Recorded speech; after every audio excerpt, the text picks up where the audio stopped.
जंगल की दोस्ती। जंगल के गहरे अंधकार में एक छोटी सी लड़की टीना रहती थी। उसका हृदय खुशी से भरा हुआ था और वह जंगल की हर छोटी चीज में खुदा का हस्तक्षेप देखती थी।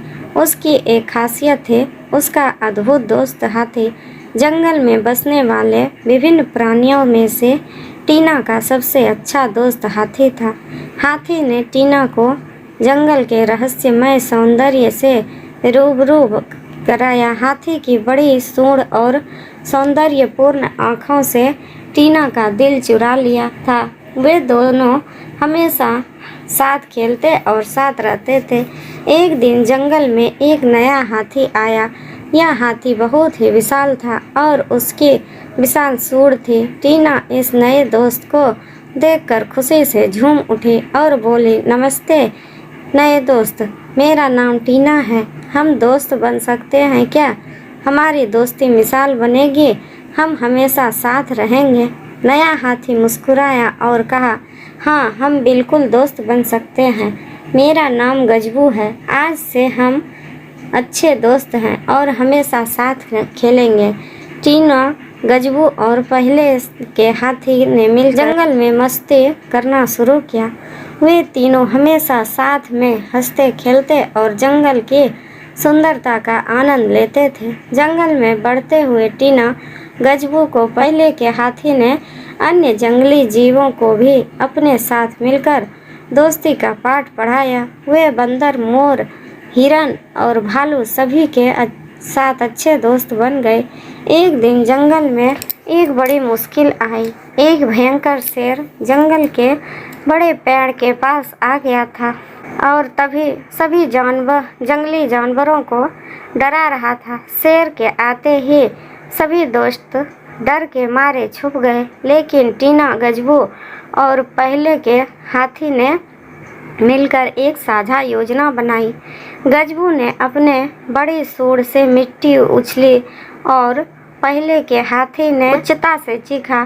शेर डर गया और वह भाग गया। उन्होंने सारे जंगल को मिलकर शेर को भगाया और अपने जंगल को फिर से सुरक्षित कर लिया।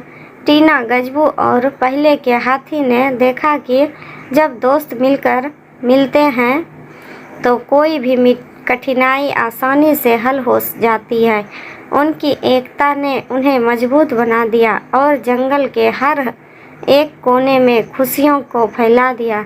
इस कहानी से हमें यह सीख मिलती है कि दोस्ती की शक्ति अद्भुत होती है और जब लोग मिलकर काम करते हैं तो किसी भी मुश्किल को पार कर सकते हैं। टीना, गजबू और पहले के हाथी ने अपनी दोस्ती से न केवल अपने जंगल को बचाया बल्कि उसे मित्रता और सहयोग की मिसाल भी बनाई। थैंक यू दोस्तों, धन्यवाद।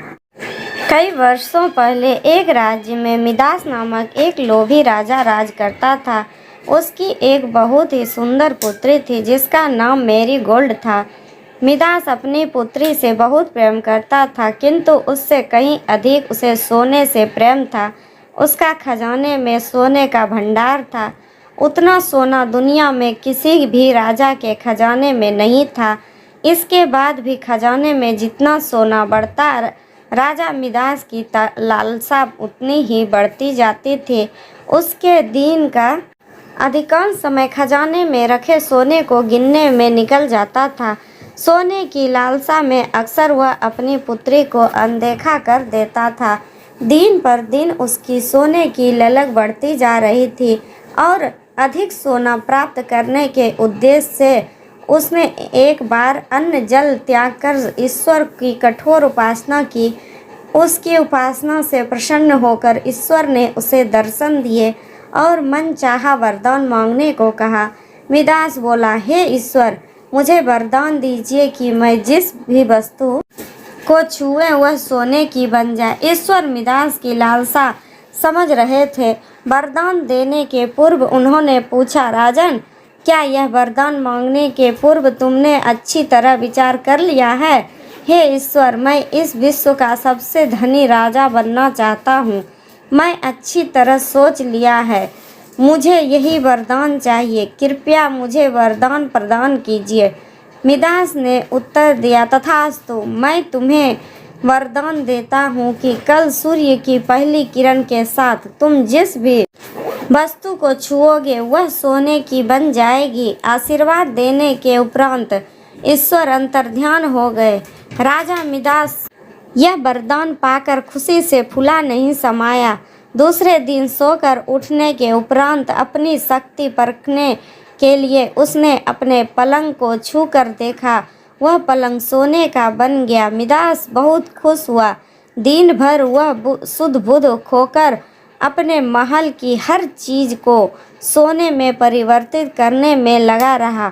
उसे भोजन तक का होश ना रहा। शाम तक वह थक कर चूर हो चुका था। उसे जोरों की भूख लग गई थी। उसने अपने सेवकों को भोजन परोसने के लिए कहा। भोजन परोसा गया, किंतु यह क्या! जैसे ही उसने भोजन को हाथ लगाया वह सोने में परिवर्तित हो गया। अब सोने को तो खाया नहीं जा सकता था। भूख से बेहाल राजा मिदास ने फल खाकर भूख मिटाती रही, किंतु उसके छूते ही वह भी सोने में परिवर्तित हो गया। वह गुस्से में से तिलमिला उठा और उठकर बाहर चला आया। बाहर टहलते हुए वह अपने महल के उद्यान में पहुंचा। वहां उसने देखा कि उसकी नन्ही पुत्री मैरीगोल्ड खेल रही थी। उसका सुंदर मुख देख राजा के मन में प्रेम उमड़ आया। कुछ क्षणों के लिए वह अपनी भूख भूल गया। जब मैरीगोल्ड ने अपने पिता को देखा तो वह उसके पास दौड़ी चली आई और प्रेम पूर्वक उससे लिपट गई। राजा मिदास ने प्यार जताते हुए उसके सिर पर हाथ फेरा और तुरंत ही वह सोने में परिवर्तित हो गई। अपनी नन्ही पुत्री को सोने का बना देख वह दुखी हो गया और रोने लगा। उसने फिर से ईश्वर से प्रार्थना की। प्रार्थना सुनकर ईश्वर प्रकट हुए और उससे पूछा, राजन, क्या हुआ?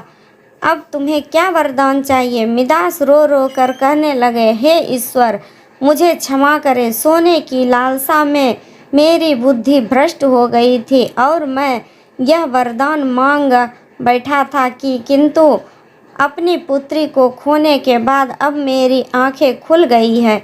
मुझे समझ आ गया है कि हर वस्तु अमूल्य है और उन सब में सबसे अमूल्य है मेरी पुत्री। भगवान, कृपया यह वरदान वापस ले और मेरी पुत्री लौटा दे। अब मैं सोने की लालसा त्याग दूंगा और अपना कारोबार निर्धनों और ज़रूरतमंदों के लिए खोल दूंगा।